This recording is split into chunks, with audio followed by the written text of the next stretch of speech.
ومأوانا محمد صلی اللہ تعالی علیہ وسلم النبی الامی العربی القرشی الحاشمی الابتحی المکی المدنی التحامی الشاہد المشہود الولی المقرب اما بعد فاعوذ باللہ من الشیطان الرجیم بسم اللہ الرحمن الرحیم قال اللہ تبارک و تعالی فی القرآن المجید والفرقان الحمید والذین جاءوا من بعدهم يقولون ربنا اغفر لنا ولإخواننا الذین سبقونا بالایمان صدق اللہ مولانا العظیم۔ کوئی تسکی ملی نہ دوا کام آئی، ہر کڑے وقت میں آقا کی ثنا کام آئی۔ چارہ گروں کی جہاں چارہ گری ختم ہوئی، ان کے قدموں کی وہاں خاک شفا کام آئی۔ اللہ جل مجدہ کی حمد و ثنا اور حضور راحت قلب و جان صلی اللہ تعالیٰ علیہ وآلہ وسلم کی بارگاہ کرم میں عقیدتوں محبتوں کا نذرانہ پیش کرنے کے بعد میں انتہائی شکر گزار ہوں پروفیسر علامہ ڈاکٹر حافظ نوید اقبال صاحب کا، جنہوں نے ایک عاشق رسول میجر عاشق حسین صوبیدار عاشق حسین صاحب کے ختم کل اور اصالِ ثواب کی اس محفل میں مدعو کیا۔ کئی مرتبہ ایسا ہوتا ہے کہ دعا کرنے والوں کے صدقے اللہ مرنے والے کے گناہ معاف کرتا ہے، اور کئی مرتبہ ایسا ہوتا ہے کہ مرنے والے کے صدقے اللہ دعا کرنے والوں کے گناہ بھی معاف کر دیتا ہے۔ یہ تو اس روح کا تعلق ہے اللہ کی ذات اقدس کے ساتھ، اللہ جس کی روح کو مقام اعلیٰ علیین میں بلند درجہ اور مقام عطا کرتا ہے۔ تو مجھے بھی یہ ہلکا سا تصور ابھرتا ہے کہ اس علاقے میں جب میں گفتگو کے لیے آتا تھا تو ڈاکٹر صاحب نے مجھے یاد کروایا کہ صوبیدار صاحب اس میں بڑی محبت کے ساتھ شوق کے ساتھ تشریف لاتے تھے۔ تو دعا کرتے ہیں اللہ تعالیٰ ان کے درجات کو بلند فرمائے، ان کی قبر کو بقعہ نور بنائے اور جنت کے باغوں میں سے ایک باغ بنا دے۔ اسلام کے یہی خوبصورتی ہے کہ اس میں زندہ کا مرنے والے سے تعلق دعا کے ذریعے، اصالِ ثواب کے ذریعے، صدقہ و خیرات کے ذریعے بحال رکھا جاتا ہے، ورنہ پوری دنیا میں جتنے بھی مذاہب ہیں ان میں مرنے والے کے ساتھ زندہ کا کوئی تعلق نہیں رہتا۔ اللہ کے رسول علیہ السلام نے خود قرآن حکیم میں بھی پہلے ایک اس تعلق کو بحال رکھا ہے۔ سیدنا ابراہیم خلیل اللہ آج سے اپروکسیمیٹلی 4000 ایئرز اگو، آج جو یونیورسٹی میں لوگ پڑھتے ہیں خود امریکہ کے اندر، جو ڈپارٹمنٹ آف ہسٹری ہے وہ یہ کہتا ہے کہ جو ریکارڈڈ ہیومن ہسٹری ہے، انسان کی محفوظ تاریخ، اس کا آغاز 4000 سال قبل سے ہوتا ہے۔ اس سے پہلے کی کوئی بات ہو، واقعہ ہو، تو مورخ کہتا ہے پری ہسٹرک پیریڈ، زمانہ قبل از تاریخ کی یہ بات ہے۔ تو جس دور سے ریکارڈڈ ہیومن ہسٹری، انسان کی محفوظ تاریخ کا آغاز ہو رہا ہے، یہ وہ زمانہ ہے جب قرآن حکیم کہتا ہے اِذْ يَرْفَعُ إِبْرَاهِيمُ الْقَوَاعِدَ مِنَ الْبَيْتِ وَإِسْمَاعِيلُ، عہد ابراہیمی ہے جس دور سے انسان کی محفوظ تاریخ شروع ہوتی ہے۔ تو حضرت ابراہیم ایک دعا مانگا کرتے تھے، اللہ تعالیٰ کو وہ دعا اتنی پسند آئی کہ حضرت ابراہیم خلیل اللہ کے دنیا سے تشریف لے کر جانے سے اپراکسیمیٹلی اندازاً 2500 سال کے بعد رسول اللہ صلی اللہ علیہ وسلم تشریف لائے، اور یہ 1500 سال کا اسلام کا پیریڈ ہے۔ اللہ تعالیٰ نے خلیل اللہ کی دعا کو حبیب اللہ کے قرآن پاک میں ذکر کیا۔ وہ دعا مانگتے ربنا اغفر لی، سارے اونچا بولیے نا ذرا، ربنا اغفر لی ولوالدی وللمؤمنین یوم یقوم الحساب، اے اللہ مجھے بخش دے، میرے والدین کو بخش دے، اور تمام اہل ایمان کو بخش دے۔ اللہ کو خلیل اللہ کی دعا اتنی پسند آئی کہ خلیل اللہ کی دعا کا ذکر حبیب اللہ کے قرآن میں فرما دیا، اور نبی کریم علیہ السلام کو اتنی پسند آئی، حضور نے اس کو نماز کے اندر رکھ دیا کہ جو بھی خوش نصیب بیٹی، جو بھی خوش نصیب بیٹا نماز پڑھا کرے گا، ہر نماز میں ماں باپ کو اصالِ ثواب کیا کرے گا، ہر نماز میں بخشش کی دعا مانگا کرے گا۔ امریکہ میں ہمارے ادارے میں ایک بچہ آیا، تو میں نے اس سے نماز سنی، تو اس نے یہاں پہنچ کر کے تو دعا پڑھی علامہ نجم صاحب، ربنا آتنا فی الدنیا حسنۃ، تو میں نے کہا بیٹا یہاں تو ربنا اغفر لی ہے۔ انہوں نے کہا کہ نہیں، ہمارے قاری صاحب نے کہا تھا وہ دعا نکال دیں اور یہ داخل کر دیں، کیونکہ اس میں دعا اصالِ ثواب ہے، اس میں بخشش کی ہے۔ تو انہوں نے کہا ربنا آتنا بہت پیاری دعا ہے، ربنا آتنا فی الدنیا حسنۃ وفی الآخرۃ حسنۃ، لیکن وہ تو نماز کے بعد مانگنی سنت ہے۔ تو معنی یہ ہے کہ یہ دعا اصالِ ثواب بخشش کے لیے، یہ منشاء خدا کے مطابق بھی ہے اور سنت انبیاء بھی ہے۔ اور یہ جو تعلق ہے مرنے والے کے ساتھ، ابھی جب میں انٹر ہوا تو مفتی صاحب نے جو سورہ نحل کی آیت نمبر 97 پڑھ رہے تھے، تو اس کے اندر بھی یہ پیغام ہے۔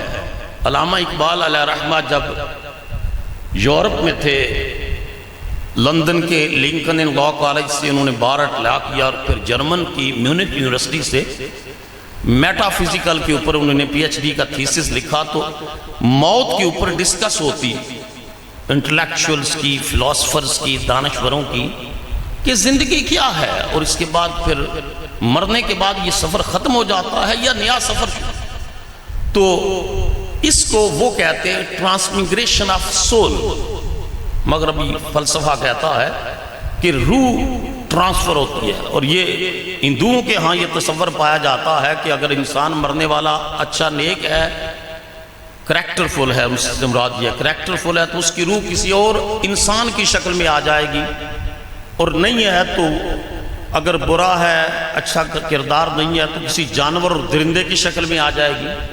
ہندو فلسفہ اس کو آواگون اور جونی چکر کا نام دیتا ہے، کچھ اس کو تناسب اور حلول کا نام دیتے ہیں۔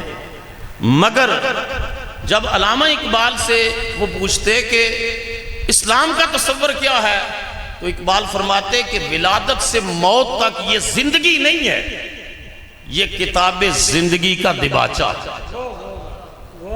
تو پوچھا پھر زندگی کیا ہے؟ کہا مومن کی اصل زندگی اس دن شروع ہوتی ہے جب وہ قبر میں جاتا ہے اور امتحان پاس کر لیتا ہے، دیدار مصطفیٰ ہوتا ہے، اور اس کی پاکیزہ زندگی کا عرش سے اعلان کر دیا جاتا ہے۔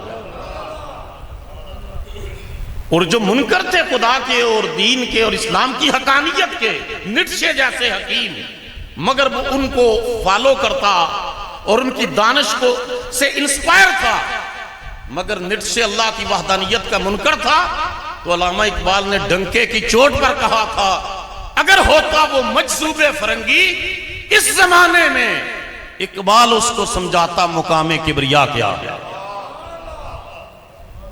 آج بھی بڑے بڑے ایتھیسٹ یہ سوشل میڈیا پر فیس بک پر پیج بنے ہوئے ہیں، امریکہ کے میں نے خود دیکھے ایکس مسلمز گروپس ہیں، کالجز میں جاتے ہیں، یونیورسٹیز میں جاتے ہیں، ینگ لڑکے لڑکیوں کو ورگلاتے ہیں، اسلام کے خلاف تشکیک پیدا کرتے ہیں، شک و شبہ، اور پھر ان کو اپنے گروپ میں شامل کر کے ایکس مسلمز کے نام سے گروپ بناتے ہیں کہ اسلام ایک بس تصور ہے، یہ کیا زندگی۔ مگر اقبال نے کہا اگر اتنا بڑا حکیم، فلاسفر، دانشور، اقبال نے کہا گرچہ پاک ہے تینت میں راہ بھی اس کی، ترس رہی ہے مگر لذت گناہ کے لیے. وہ کیسی راہ بھی ہے تو رہبانیت مگر لذت گناہ کے لیے ترس رہی ہے. مصطفیٰ کی صحبت کا یہ اثر تھا کہ حضور نے اپنے غلاموں کے اندر ہر نشہ مغلوب کر دیا. خدا اور اس کے رسول کی محبت کا نشہ غالب کر دیا. تو اقبال نے کہا کہ ولادت سے موت تک یہ زندگی نہیں، کتاب زندگی کا دباچہ ہے. مومن قبر میں جاتا ہے، سوالات کیے جاتے ہیں، اور اس میں جو پاس ہوتا ہے. بلال حبشی رضی اللہ تعالیٰ عنہ کی بیوی نے وقت نزع پاؤں پر ہاتھ رکھ کر کہا ہائے میں برباد ہو گئی، میرا شریک حیات جا رہا ہے. فرمایا یہ تو خوشی کا وقت ہے، مبارکبادی کا وقت ہے. کہا کہ انہوں نے پوچھا حضور کیسے؟ کہا بلال تھوڑی دیر کے بعد قبر میں جائے گا، آقا سے ملاقات ہونے والی ہے. تو یہ تو الموت جسرن، اور بات کہتے ہیں جسرن، بات کہتے ہیں جسرن یوصل الحبیب الی الحبیب. یہ تو ایک پل ہے جو محب کو محبوب سے ملا دیتی ہے. اور یہ جو آیت کریمہ مفتی صاحب نے پڑھی نا من عمل صالحا من ذکر او انثی، تو یہ پوری ورلڈ کے اندر پراپیگنڈا کہتے ہیں جینڈر ایکویلٹی کی بات کرو. یہ اسلام یہ مین سپر جو ہے ڈومینیٹڈ سوسائٹی ہے، عورت مغلوب ہے. قرآن حکیم نے جینڈر ایکویلٹی کی بات کی کہ جینڈر ایکویلٹی مرد اور عورت کا دونوں کے لیے ایک میدان کہاں ہے. فرمایا آ جاؤ، مرد اور عورت کے لیے یکساں ایک میدان ہے، تقویٰ کا میدان ہے، صالحیت کا میدان ہے، نیکی کا میدان ہے، کردار کا میدان ہے، عبادت کا میدان ہے، اللہ کی محبت کا میدان ہے. مرد کو بھی دعوت ہے آئے، عورت بھی آئے. جو بھی نیک عمل کرے گا اور اس کے اندر ایمان کا بیج ہوگا تو کروڑ درجے زندگی سے زیادہ پاکیزہ زندگی عطا فرمائیں گے. وَلَا نَجْزِيَنَّهُمْ أَجْرَهُمْ بِأَحْسَنِ مَا كَانُوا يَعْمَلُونَ. جو عمل کرتے تھے ان کے عمل کی اجر کو ملٹی پلائی کر کے کروڑ درجے زیادہ اس کا اجر اور ثواب عطا فرمایا جائے. پھر اقبال نے ان کو کہا موت کو سمجھا ہے غافل اختتام زندگی. یہ جس کو اللہ اور اس کے رسول کی محبت نے کہتا ہے زندگی ختم ہو گئی، موت کو سمجھا ہے غافل اختتام زندگی ہے. یہ شام زندگی، صبح دوام زندگی، دائمی زندگی، پرپیچول لائف، ہمیشہ کی زندگی اس دن ہے. فَلَنُحْيِيَنَّهُ حَيَاتًا طَيِّبَةً. جب قبر میں ساری زندگی کا 50 60 سالہ 70 سالہ زندگی کا جب کیا رہا ہے وہ قبر میں سامنے آ جاتا ہے. اور فرشتے اللہ کے بارے میں سوال کریں، یہ جواب دے دے پھر بھی چھوٹ نہیں ہے، جواب نہ دے پھر تو اور محرومی ہے. دین کی حقانیت کے بارے میں سوال کریں، جواب دے دے تب بھی ابھی چھوٹ نہیں ہے، نہ دے تو بڑی محرومی ہے. تیسرا آخری حتمی ڈیفینٹ نتیجہ ہے، فیصلہ کن سوال یہ ہے ہر مومن سے پوچھا جاتا ہے زندگی گزار کر آنے والے یہ تیرے سامنے نورانی مکھڑا ہے، بتا اس ذات کے بارے میں کیا کہتا تھا. ما کنت تقول فی حق حاضر رجل محمد صلی اللہ علیہ وسلم. اور وہی بات ہے اعلیٰ حضرت نے کہا کہ مجھ سے جب فرشتے پوچھیں گے نہیں کہ یہ کیا کہتے ہیں، تو امام اعلیٰ احمد رضا رحمۃ اللہ علیہ نے فرمایا میں کہوں گا فرشتوں مجھ سے پوچھتے ہو یہ کون ہے، میں تو مر کے پہنچا ہوں یہاں اس دل ربا کے واسطے، مر کے پہنچا ہوں، میں تو زندگی بھر تڑپتا رہا کب وہ وقت آئے گا تو وہاں سرکار کا دیدار ہوگا، ملاقات ہوگی اور حضور کی پہچان سے اگلا سفر آسان ہو جائے گا. جہاں تک دعا اور اصال ثواب کا تعلق ہے، وقت کی قلت کے باعث میں بے شمار احادیث ہیں، مگر حضور ضیاء الامت حضرت جسٹس پیر محمد کرم شاہ الازہری رحمۃ اللہ تعالی علیہ نے ضیاء النبی لکھی ہے سیرت کی کتاب. عام طور پر ہمارے ہاں یہ آپس کی معاملات چلتے رہتے ہیں. ایک جلد ایسی ہے جتنے چونکہ میں امریکہ انگلینڈ مختلف ممالک میں دیکھتا ہوں اورنٹیلسٹ مستشرقین دن رات جن کا کام ہے اسلام پیغمبر اسلام علیہ السلام کی ذات کو ٹارگٹ کرنا اور لوگوں کے ذہنوں میں شک و شبہ پیدا کرنا، اعتراضات اٹھانا، سوالات اٹھانا. تو تو پیر صاحب نے جو سیرت کی کتاب لکھی، ایک جلد پوری مستشرقین کے اعتراضات کا جواب لکھا کہ تمہارے اعتراضات بے بنیاد ہیں، مصطفیٰ کریم کی سیرت طیبہ شبنم کے قطروں سے زیادہ پاکیزہ ہے۔ تو پیر صاحب نے لکھا، نبی کریم علیہ السلام کے ایک صحابی تھے، وہ ہجرت کر کے مائیگریٹ کر کے مکہ مکرمہ سے مدینہ طیبہ آئے۔ جب ارادہ کیا تو چچا نے کہا کہ نہیں، انہوں نے کہا میں ضرور جانا چاہتا ہوں وہاں، میرا دل بے قرار ہے سرکار، اور اس میں دعا اور اصالِ ثواب کی بات ہے۔ تو چچا نے دھمکی دی، انہوں نے کہا کہ اگر تم جاؤ گے تو میں تمہیں اس جو زمین ہے تمہاری اس سے محروم کر دوں گا، جو مکان ہے اس سے محروم کر دوں گا، جو ہمارے مویشی ہیں ان سے محروم کر دوں گا، مگر ایمان کی لذت ایسی ہے کہ جس کو نصیب ہو جاتی ہے دنیا کی مادی لذتوں سے وہ بے نیاز ہو جاتا ہے۔ فرعون کے جو جادوگر تھے نا، تو بڑے بڑے ایکسپرٹ لوگ تھے، میجیشینز، اپنے شعبے کے ماہر ترین لوگ، مگر جب انہوں نے خدا کی قدرت کا منظر دیکھا، موسیٰ علیہ السلام کا نے وہ ڈنڈا پھینکا اور وہ سانپ بن گیا، اژدہا بن گیا، تو قرآن مجید کہتا ہے کہ انہوں نے جب یہ اعلان کیا کہ ہم موسیٰ اور ہارون کے رب پر ایمان لاتے ہیں، تو وقت کا فرعون جو انا ربکم الاعلیٰ کے اعلان کر رہا ہے، وہ کہتا ہے میں تمہارے ہاتھ کاٹ دوں گا، ایمان کی بات بتا رہا ہوں، تمہارے پاؤں کاٹوں گا، تمہاری لاشوں کا مسئلہ کروں گا، تمہارے پھر دھڑ کو چوکوں کے اندر لٹکا دوں گا۔ تو قرآن حکیم ایمان کی کیفیت یہ بیان کرتا ہے کہ انہوں نے بڑے مجمع میں فرعون کو للکار کے کہا فقد ما انت قادر، جو کرنا ہے کر لے، ہمارے سینوں میں ایمان آ چکا۔ بندہ بے ایمان ہونے لگے تو چارجر چک لیندہ ہے، کسی دا چارجر ہے چک رو جیب چھپا لو، بے ایمان ہونے لگے، فون چک لیا کسی دا، کسی کی گھڑی چھپا لی، بے ایمان ہو گیا۔ اور جب ایمان آتا ہے تو وقت کا فرعون ہے، کہتے ہیں جلانا ہے تو جلا ڈال، کاٹنا ہے تو کاٹ ڈال، مارنا ہے تو مار ڈال۔ ہم موسیٰ اور ہارون کے رب پر ایمان لا چکے ہیں۔ یہ ایمان کی طاقت، ایمان کی طاقت۔ تو کہا چچا نے کہا عبدالعزیٰ، عزیٰ کا بندہ نام تھا عبدالعزیٰ، عبدالعزیٰ مکان سے، جداد سے، زمین سے، مویشیوں سے، مال و دولت سے، کپڑوں سے محروم کر دوں گا۔ کہا چچا میں ٹھوکر مارتا ہوں، محمد عربی کی غلامی کا اعلان کرتا ہوں۔ مدینہ طیبہ پہنچے اور 2 چادریں ذوالبجادین نام پڑھ کر فجر کی نماز کے بعد حضور نے پوچھا یہ مہمان آیا ہے کون ہے؟ انہوں نے عرض کی یا رسول اللہ ایسا میں مختصر کر رہا ہوں۔ تو حضور نے فرمایا آج کے بعد تیرا نام عبدالعزیٰ نہیں ہوگا، تو نے کلمہ پڑھا ہے، آج کے بعد تو عبداللہ ہوگا، اللہ کا بندہ ہوگا۔ ذوالبجادین 2 چادروں، کل ایسٹ، کل سرمایہ 2 چادریں۔ مسجد کے کونے میں پھر قرآن حکیم سیکھنا شروع کیا تو اونچی اونچی آواز میں پڑھتے۔ یہاں بھی آپ دیکھتے ہیں نا بابا جی کو پڑھ رہے ہیں، دوسرے بندے کتنے ڈسٹرب ہوتے ہیں۔ کچھ امام حضرات کی خدمت میں گزارش ہے کہ بچے اگر آ جائے شور کرتے ہو چپ کراؤ، یہ کرو۔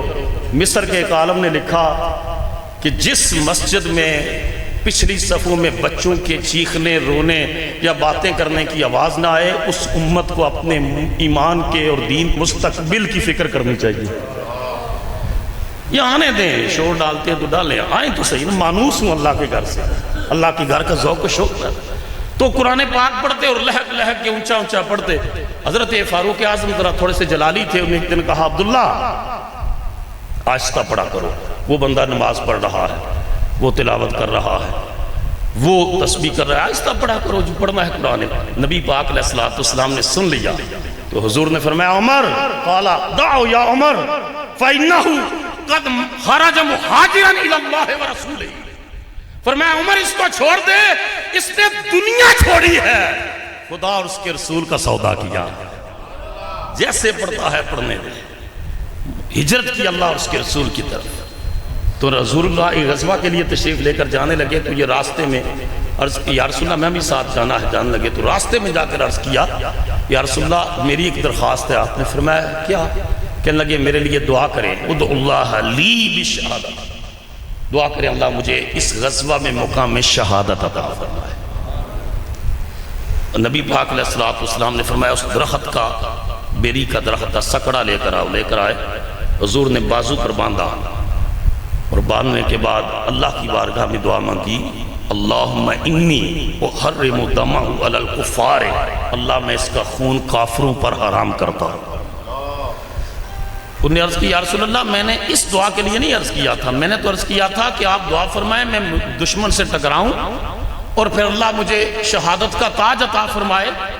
تو حضور کے ارشاد مبارک کا مفہوم یہ تھا، عبداللہ نگاہ مصطفیٰ جانتی ہے کہ جو اللہ کی راہ میں نکل کھڑا ہوتا ہے اس کو تلوار سے موت آئے تب بھی شہید ہے، بخار سے موت آئے تب بھی شہید ہے.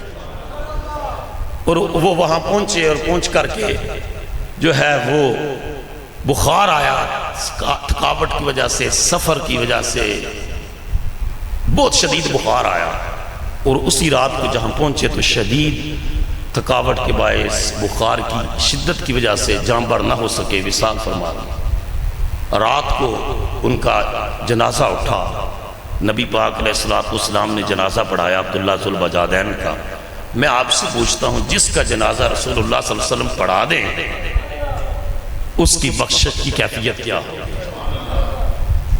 جس کی جنازہ رسول اللہ پڑھا دے کیا اس کی بخشش میں کوئی شک ہے؟ بولو سارے. لیکن جنازہ پڑھانے کے بعد نبی کریم علیہ السلام النبی اولا بالمؤمنین من انفسہم، حضور اپنا کرم کرتے ہوئے ان کی تدفین سے قبل ان کی قبر میں اترے. ابھی پڑھ رہے تھے نا مفتی صاحب، قبر میں سرکار آئیں تو میں قدموں میں گروں، گر فرشتے بھی اٹھائیں تو ان سے یوں کہوں آپ آئے ناز سے اے فرشتوں کیوں اٹھوں، مر کے پہنچا ہوں یہاں اس دل ربا کے واسطے. دوسرا کرم یہ کیا کہ حضور نبی پاک علیہ السلام قبر میں اترے اس کو متبرک کرنے کے لیے، برکت عطا کرنے کے لیے. جب تدفین ہو گئی، مٹی ڈال دی گئی تو نبی پاک نے پھر بخشش کی دعا کی. لفظ سنیے، دعا یہ تھی اللہم انی قد امسیت عنہ رادن فردی عنہ، اے اللہ آج رات تک، آج شام تک میں تیرے اس بندے سے راضی تھا، اللہ تم بھی راضی ہو جا. کیونکہ اللہ کا کرائیٹیریا قرآن پاک میں یہ ہے کہ جس نے رسول کی اطاعت کی بولو اس نے اللہ کی اطاعت کی، جس نے رسول سے محبت کی اس نے بولو اللہ سے محبت کی. تو اللہ کی اطاعت، اللہ کی محبت کا نیاز ذات مصطفیٰ ہے.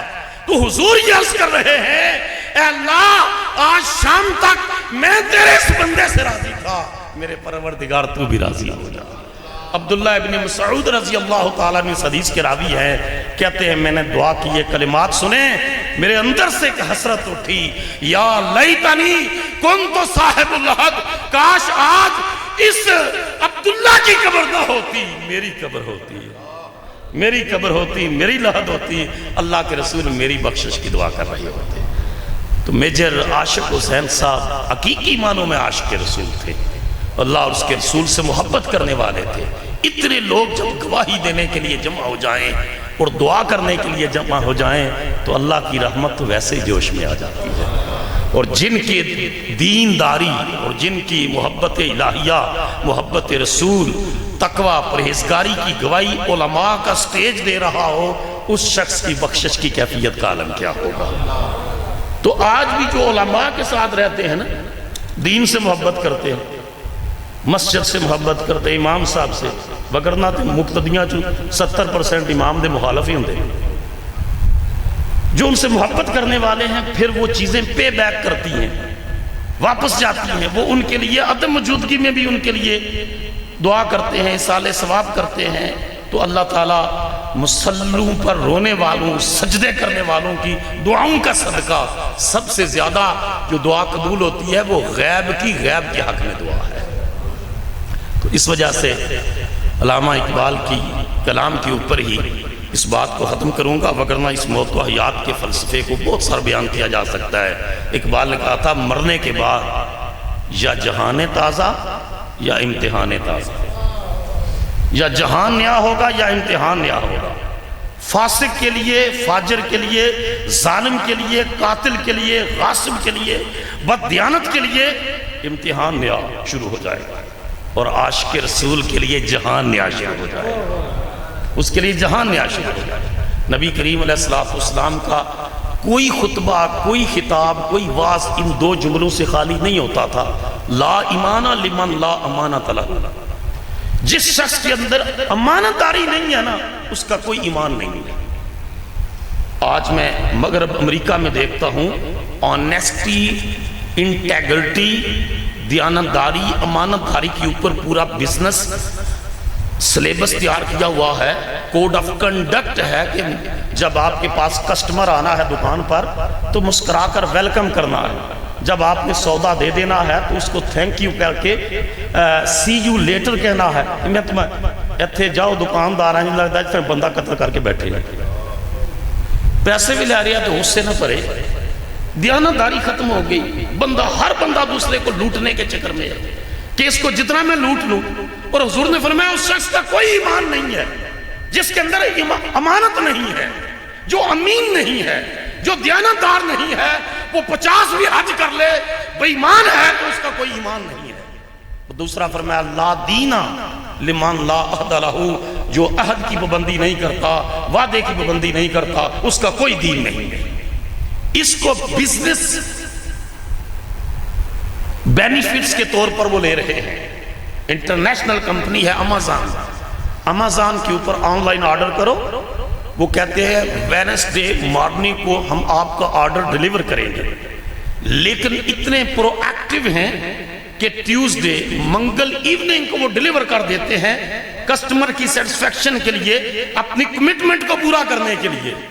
ایتھے جس بندے نے آرڈر دیو 6ویں دیہاڑے کہندا بجلی کیوں نہیں ہے جی؟ مطلب کوئی صرف یہ نماز روزہ ٹوپی داڑھی کا نام تو دین نہیں ہے نا، باقی ساری بے ایمانی کریں، جھوٹ بولے، فراڈ کریں، دجل کریں، لوگوں کو دھوکے دے، ملاوٹیں کریں اور کہیں جی کل سے بخشش ہو جائے گی، چاڑیے سے بخشش ہو جائے گی، تو یہ اپنے آپ کو دھوکہ دینے کی سوا کوئی بات نہیں ہے۔ معاملات کو بہتر کرنے سے دینداری بنتی ہے، ٹوپی داڑھی تسبیح حج عمرے سے دینداری نہیں ہے، یہ دین کا ایک شعار ہے، ایک شعبہ ہے۔ زبان سے سچ بولیں، لوگوں کے لیے خیر خواہی کریں۔ آخری جملہ کہہ رہا ہوں، آخری، اگر میں اس کے اوپر میں پورا لیکچر دوں۔ میں نے اگلے دن ایک رپورٹ پڑھی، صرف گجرانوالہ کے اندر 75,000 ایک سال کے اندر طلاق اور خلا کے کیس رپورٹ ہوئے، 75,000 کیس طلاق اور خلا کے ایک شہر کے اندر رپورٹ ہوئے۔ میں تفسیر پڑھ رہا تھا، اب ہمارے خطبے ممبر محراب صرف یہ جی حضرت امیر معاویہ حضرت علی شیر خدا ان کی جنگ جمل اور جنگ صفین سے باہر نہیں نکلے۔ اللہ تعالیٰ نے اتنی بڑی سورہ نساء جو ہے دی ہے کہ ڈومیسٹک لائف، آئلی زندگی، گھریلو زندگی، معاملات کو کس طرح ڈیل کرنا ہے، اس کے اوپر نہ کوئی سننا چاہتا ہے نہ کوئی بیان کرنا چاہتا ہے۔ تو خلاصہ یہ ہے کہ معاملات کو بہتر کرنے کی ضرورت ہے، سچ بولے، دیانتداری اختیار کریں، دوسرے کے لیے آسانی پیدا کریں، خیر خواہی کریں، خاندان والوں کے لیے۔ حضور نے فرمایا عائشہ ان اللہ رفیق ویحب الرفق، اللہ خود بھی بڑا نرم ہے اور ہر معاملے میں اللہ نرمی پسند فرماتا ہے، اور جو کچھ نرمی پر عطا کرتا ہے وہ سختی پر عطا نہیں فرماتا۔ لوگوں دلوں کو نرم کریں، دوسرے کے لیے اچھائی کا جذبہ رکھیں، خیر کا جذبہ رکھیں۔ دشمنیاں ہیں تو وہ پل رہی ہے، اس وجہ سے کر کے یہ پیغام تھا آخر میں، وگرنہ اصالِ ثواب یا موت و حیات کا فلسفہ تو 2 گھنٹے بھی بیان کیا جا سکتا ہے۔ میں دعا کرتا ہوں ایک مرتبہ پھر اللہ تعالیٰ صوبیدار عاشق حسین صاحب جن کے عشق اور جن کی محبت اور دینداری کی گواہی علماء دے رہے ہیں، اللہ ان کے مزید درجے بلند فرمائے، ان کی قبر کو بقائے نور بنائے، جنت کے باغوں میں سے ایک باغ بنائے، اور ہم سب کو زندگی کے اندر ہی اپنے معاملات کی اصلاح کی توفیق عطا فرمائے۔